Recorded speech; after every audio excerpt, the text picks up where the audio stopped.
Hello and welcome to the memory reel. In today's video, I will be talking about the remaining two aspects of the exposure triangle, that is the aperture and the ISO.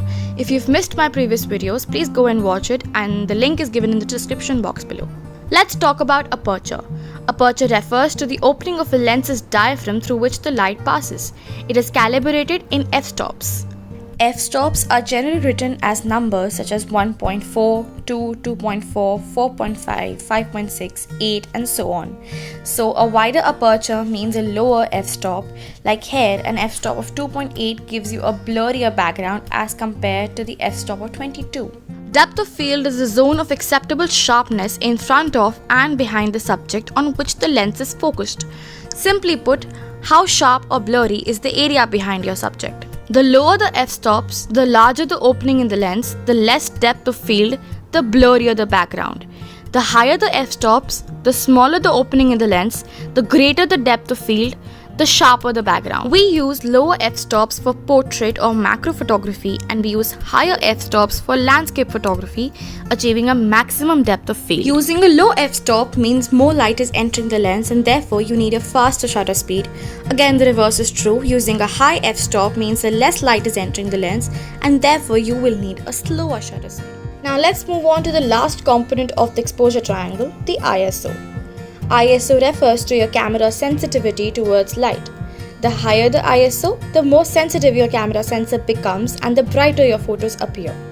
ISO is measured in numbers like 100, 200, 400, 800, 1600 and 3200.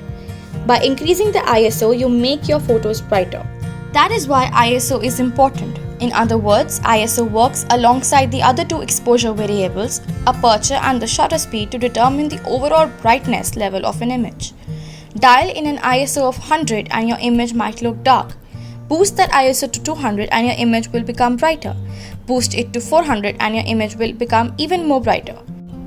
Boosting the ISO is insanely useful, but it also comes with a serious cost. The higher the ISO, the more noise or grain will appear on your photos, which looks like speckles of color and light randomly strewn across your image. Like here in the image, the left side with ISO 100 appears more cleaner, calmer as compared to the right side, which looks very grainy. It is this reason you can't just shoot with a high ISO all the time. Instead, you keep the ISO low when you can and you increase the ISO when you must. So to conclude, I would say that combining the ISO, aperture and the shutter speed results in an equivalent exposure value for a particular setting. If any one of these elements is adjusted, the resulting image will not be the same.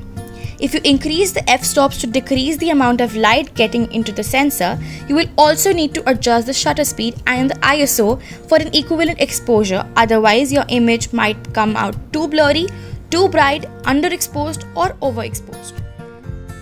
So that was it for today's video. I hope you guys learned something. This is just a simple introduction to the three elements that make up the exposure triangle. Hopefully it is helpful to you if you're just starting out in your journey in photography.